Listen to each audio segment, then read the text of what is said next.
devant vous pour parler des choses profondes qui concernent le royaume de Dieu, les mystères qui concernent la foi chrétienne. Et je voudrais davantage aujourd'hui m'appesantir sur la louange et l'adoration. La louange et l'adoration, oh, quelle merveille! Quelle merveille lorsqu'on a saisi la dimension profonde de la louange et l'adoration. Je voudrais te dire que la louange et l'adoration sont des armes redoutables. Autrefois, il y a cela 10 ans, je n'aurais pas pu vous parler de la louange et de l'adoration tel que je vais en parler aujourd'hui. J'aime expérimenter une chose avant d'en parler. Là, je n'en parle pas comme un profane, mais comme quelqu'un qui a goûté, quelqu'un qui a expérimenté. Que le Seigneur vous bénisse. La louange et l'adoration nous entraînent dans une intimité profonde avec Dieu. La louange et l'adoration nous amènent à remporter les batailles que le jeûne et la prière n'ont pas pu remporter. Alors, je voudrais articuler ça à quelques points. Que le Seigneur te bénisse et qu'il t'accorde la grâce de saisir ces choses que j'ai également saisies. Je sais que d'autres les ont saisies plus que moi, mais le peu que j'ai saisi, je le partage avec toi. Parce que je sais que tu es un bien-aimé de Dieu, une bien-aimée de l'Éternel. Alors, je voudrais te dire ceci. La louange et l'adoration sont adressées à l'Éternel, le Créateur du ciel et de la terre. Mais la prédication, elle est adressée au peuple de Dieu. Il y a une différence. La louange et l'adoration sont adressées au peuple, sont adressées à l'Éternel, notre Dieu. Par contre, la prédication, elle est adressée au peuple. Est-ce qu'on devrait avoir la même attitude? Oui, mais je voulais dire davantage, mieux, quand on s'adresse au grand et redoutable Dieu. Dieu est terrible et redoutable. Dieu est grand. Dieu est incomparable. Il est incomparé. Il est revêtu de force, de puissance et d'autorité. Il est assis sur son trône. Et il marche sur les hauteurs de la terre. Tout dans son saint temple s'écrit gloire. Il n'a ni commencement ni fin. Si nous pouvons célébrer les hommes mortels jusqu'à transpirer, nous avons vu des gens chanter pour les mortels. Ils dansent, ils les célèbrent, les orations jusqu'à transpiration. Combien ne devrait-on pas le faire mieux encore pour le grand et redoutable Dieu?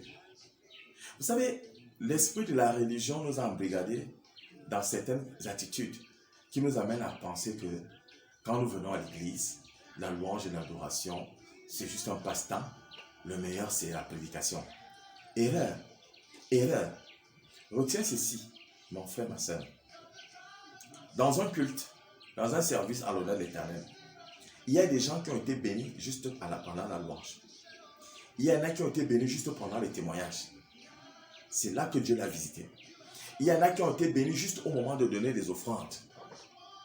Je connais des gens qui ont été bénis puissamment au moment de mettre leurs offrandes dans le tronc ou dans le panier. Il y a des gens qui ont été bénis pendant l'adoration, d'autres pendant la prédication. Et il y a des gens qui ont été bénis pendant que le pasteur prononce la prière de fin du culte pour bénir le peuple. Alors, ne néglige aucune articulation d'un culte, d'un service. Tout ceci est fait à la gloire de Dieu. Alors, je voudrais donc dire que si les hommes peuvent célébrer d'autres hommes des mortels, ils leur écrivent des chansons, ils dansent pour eux, ils font même des monuments en leur honneur, ils dansent pour eux jusqu'à transpirer. Mon frère, ma soeur, si nous l'avons fait dans le monde pour des hommes mortels, à plus forte raison pour Dieu. Ceci m'amène donc à te dire que quand tu entres dans le moment de louange et d'adoration, tu entres dans une relation profonde, dans une intimité profonde. Le psaume 150 nous dit quelque chose que je vais lire rapidement pour nous. Le psaume 150 dit ceci. Écoute mon frère, ma soeur. Louez Dieu dans son sanctuaire. Louez-le dans l'étendue où éclate sa puissance. Louez-le pour ses hauts faits. Louez-le selon l'immensité de sa grandeur. Louez-le au son de la trompette. Louez-le avec le luth et la harpe. Louez-le avec le tambourin et avec des danses. Louez-le avec les instruments à cordes et le chalumeau. Louez-le avec les cymbales sonores. Louez-le avec les cymbales retentissantes. Que tout ce qui respire loue l'Éternel. Louez l'Éternel. Je m'arrête sur le verset 4 qui dit ceci. Louez-le avec les tambourins et avec des danses. Vous savez qu'il y a des gens qui estiment que les chrétiens qui dansent beaucoup pour le Seigneur, sont des mondains, ils en font un peu trop. Alors, c'est dire que le roi David était un pieux mondain. Lui qui a dansé pour l'Éternel de toutes ses forces. Et dans un autre enseignement, je te montrerai comment David a reçu la révélation sur la louange et l'adoration. Au temps du roi David, il a établi des sacrificateurs des Lévites qui, à longueur de journée, se relayaient, élevaient des louanges dans le temple de l'Éternel. Ils élevaient des louanges de façon permanente. Ne nous posons plus de questions pourquoi cet homme était si victorieux dans les combats, en dehors du fait qu'il consultait l'Éternel chaque fois avant d'aller se battre. Mais David était un homme d'intimité, un homme de louange, un homme d'adoration. Je te dis donc de la part du Seigneur, je t'en prie mon frère, si nous avons célébré les hommes, Dieu mérite une plus grande célébration. C'est pour cela que quand on vient dans sa présence, quand on vient dans sa maison, ce n'est pas comme si on allait dans un bar, comme nous le faisons dans le monde. C'est avec une attitude de crainte de révérence, mais en se défoulant, sachant que nous transpirons pour notre grand Dieu. Oui, aujourd'hui, il y a des gens qui viennent à l'église. Pendant la louange de l'adoration, oh, ils ne dansent pas. Parfois, nous-mêmes les pasteurs, certains d'entre nous, pendant les moments de louange et d'adoration, nous ne dansons pas. Nous sommes assis, certains frères et sœurs, alors que nous louons le grand et redoutable Dieu. Le grand et redoutable Dieu. Peuple de Dieu, la louange c'est pour Dieu. L'adoration c'est pour Dieu. La prédication c'est adressé au peuple. Notre attitude doit être différente.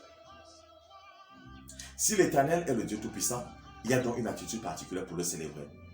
J'ai lu l'histoire de beaucoup de royaumes en Afrique et en Asie. Lorsque quelqu'un venait tout simplement offrir un présent à un roi ou à une notabilité, la personne se mettait d'abord à genoux, suppliait même le roi d'accepter son présent.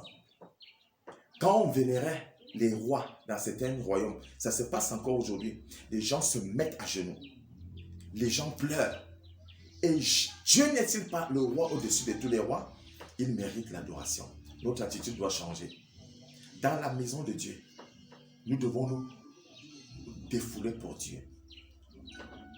Le feu Renard Bonquet, l'évangéliste de renommée mondiale, avait dit que la noblesse n'est pas un fruit de l'esprit. Parce que quand on est dans la maison de Dieu, il n'y a pas de diplomatie. Il n'y a pas de diplomatie. Que le Seigneur vous bénisse. Je voudrais vous dire quelque chose. La louange a un impact. La louange produit des résultats glorieux. La louange a des effets puissants. En 2002, on m'a fait part d'une vidéo. Il y a une conférence qui se tient quelque part. Et avant les orateurs, les moments de louange étaient puissants, mes frères. Des paralytiques se levaient de leur siège. Il y en a qui se levaient, soulevaient leur siège. Les paralytiques, certains soulevaient leur béquille. Et je me suis dit, Seigneur, ces gens qui te louent de cette façon, jusqu'à ce qu'il y ait des miracles, qu'est-ce qu'ils font de particulier? Et je me suis attelé là pendant 18 ans à étudier le ministère de la louange et de l'adoration. J'ai découvert que c'est un ministère extrêmement puissant. Aujourd'hui, dans notre ministère à Bethesda, il est arrivé que pendant des moments de louange et d'adoration, les démons ne pouvant plus supporter la présence de la gloire de Dieu dans la salle, parce que la louange était élevée de façon redoutable. Des démons déclenchent dans les corps des gens. Plusieurs fois, ça se passe dans notre ministère. Pas plus tard qu'il y a, je crois, une semaine, à la fin de l'adoration, les esprits n'en pouvant plus se sont manifestés. Ça se passe ici assez régulièrement. La puissance de Dieu. Les anges sont touchés par la puissance de Dieu. Pourquoi? Parce que, souvenez-vous, Apocalypse chapitre 5, les anges montent avec les prières des saints dans les coupes d'or. Lorsque nous prions, les anges montent avec nos prières vers le Saint-Trône. Et ils reviennent avec des réponses. Les anges viennent de la part de Dieu avec des solutions à nos problèmes. Mais lorsque nous louons et adorons l'Éternel, Dieu descend dans l'arène. C'est lui qui devient celui qui combat pour toi. Dans le psaume 22, verset 4, il est écrit que tu sièges au milieu des louanges d'Israël. Donc Dieu siège au milieu de la louange. Écoutez très bien. Dieu siège au milieu de la louange. Il est donc important pour toi de comprendre que pendant que tu loues l'Éternel, fais-le de tout ton cœur, fais-le de toute ton âme. Nous avons vu des aveugles recouvrer la vue, des tumeurs cancéreuses sortir des cerveaux, on a vu des fibromes sortir des ventres des femmes.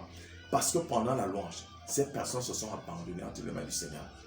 Alors je te dis, mon frère, la louange a une puissance. Quel que soit ton titre, ton rang, ton grade dans le corps de Christ, je t'exhorte, mon frère, pendant la louange, mets-toi debout. Pendant la louange, mets-toi debout. Pendant la louange, mets-toi debout. Tu n'adores pas l'homme, tu adores Dieu. Et si tu es fils, adore le Père d'un cœur vrai et sincère. Ce n'est pas seulement pour la chorale, pour les chantes. Ce n'est pas pour le peuple, même pour nous les ministres de Dieu. C'est nous qui devons être des modèles. Quand le peuple va nous voir célébrer l'Éternel, le louer, le danser, le peuple va nous suivre dans ce mouvement. Que le Seigneur vous bénisse. La puissance de Dieu réside dans la louange. Tes battements de main ont une puissance.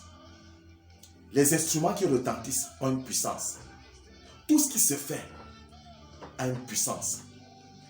Le très grand docteur, je l'aime beaucoup, ses enseignements sont merveilleux, Abraham Tchibouni. Une dame est venue le voir, une demoiselle. Elle lui a dit qu'elle a besoin de délivrance. Ah, il était merveilleux de voir une brebis, enfin une femme, une non-croyante qui vient solliciter la délivrance. C'était une occasion pour lui de prêcher l'évangile. Et il a demandé à la femme, pourquoi est-ce que tu as besoin de délivrance? Elle lui a sorti un calepin. Dans ce calepin, il y avait 150 noms.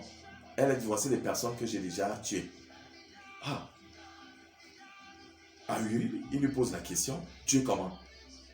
Elle lui a dit, tout homme qui a des rapports sexuels avec moi meurt. Et il a commencé à prêcher l'évangile. Elle a reçu Jésus-Christ. Et lorsqu'il a commencé à chasser, à vouloir déloger cet esprit qui habitait sa vie, la femme est restée imperturbable pendant près de 15, 20, 30 minutes. À un moment, la femme lui demande, pasteur, vous avez fini? Il a senti ça comme une humiliation. Il a appelé son assistant. Son assistant s'est démerdé, rien du tout. Alors son assistant et lui se sont retirés. Pendant qu'ils étaient en train de réfléchir, que pouvons-nous faire? Que pouvons-nous faire? L'Esprit de Dieu leur a inspiré la louange et l'adoration. Lorsqu'ils ont commencé les moments de louange et d'adoration, 10, 15, 20 minutes, une puissance a foudroyé l'esprit qui était dans le corps de la femme. Elle est tombée par terre, comme raide de mort. Et c'était le départ de cet esprit. Il a résisté à la prière, mais il n'a pas pu résister à la louange et à l'adoration. Il y a un pasteur dans cette ville qui était un fou. Un fou allié. Il marchait, lui, il marchait dans les poubelles. Certains reconnaîtront peut-être de qui je parle. Il a donné ce témoignage en public pour parachever sa délivrance. Il a entendu la voix de Dieu lui dire, prends les moments de louange et d'adoration. Il a appelé un ou deux frères qui étaient là. Quand ils ont loué, adoré le Seigneur pendant 1 heure de temps. 1 heure de temps. Des choses horribles ont commencé à sortir de ses narines, de sa bouche, de ses oreilles. C'était sa délivrance finale. Aujourd'hui, c'est un grand homme de Dieu et un grand homme d'affaires qui parcourt le monde. Il y a une puissance dans la louange et l'adoration. Nous tous, nous devons louer Dieu s'il est notre Père. Nous tous, nous devons louer le Seigneur Jésus-Christ s'il est notre Seigneur. Parce qu'il y a une puissance qui se déploie. Dans toutes nos batailles, lorsque nous commençons à louer, adorer, Satan ne résiste plus. Il n'a jamais résisté. Il a parfois résisté aux prières. Mais lorsqu'on commence la louange et l'adoration, Satan est vaincu. Alors, que le Seigneur t'accorde la grâce d'exceller dans le ministère de louange et d'adoration. Le grand apôtre Paul, dans Actes des Apôtres chapitre 16, il se retrouva en prison avec Silas. Et étant en prison avec Silas, ils ont été bastonnés, ils étaient enchaînés. Souvenez-vous, qu'est-ce qu'ils faisaient au milieu de la nuit? Ils priaient et ils chantaient des louanges à Dieu. Ils priaient et ils chantaient des louanges à Dieu. Qu'est-ce qui s'est passé? Les fondements de la prison furent ébranlés, les portes se sont ouvertes, les chaînes des prisonniers ont été rompues. Ça veut dire que la louange a une puissance. Il y a des chaînes qui résistent encore dans ta vie. Prends seulement 1 heure de louange et d'adoration, elles vont tomber. La louange et l'adoration peuvent renverser les fondations, les forteresses de Satan qui résistent à nos ministères, qui résistent à nos familles, qui résistent à nos foyers. La louange et l'adoration sont une puissance. Si le Seigneur a permis que le témoignage de l'apôtre Paul et Silas se retrouve dans la Bible, il a voulu nous enseigner. Je vous exhorte, mes frères et sœurs, c'est un ministère redoutable. Entrons dans les moments de louange et d'adoration. Éternel, je t'adore, je te bénis. Parce que tu es le Dieu redoutable. Tu es le Dieu vivant et vrai. En dehors de toi, il n'y a point d'autre Dieu. D'éternité en éternité, tu es le Dieu tout-puissant. Tu es le Dieu qui met le sol à la perfection dans tout ce qu'il fait. Élevé au-dessus des cieux, tu règnes. Tu es le Père de lumière. En toi, il n'y a ni changement ni ombre de variation. Tu dis la chose arrive, tu ordonnes et elle existe. Quel autre Dieu est semblable à toi? Toi qui as fondé la terre par ta sagesse, étendu les cieux par ton intelligence. Reçois l'adoration, reçois l'adoration, reçois l'adoration, reçois l'adoration. Sois béni éternellement, que ton nom soit élevé, que ton nom soit magnifié. Reçois l'honneur, la louange, la force, la puissance pour les siècles des siècles. C'est au nom puissant de Jésus-Christ que j'ai ainsi prié. Que Dieu vous bénisse et qu'il se révèle à vous puissamment. Au nom de Jésus. Amen.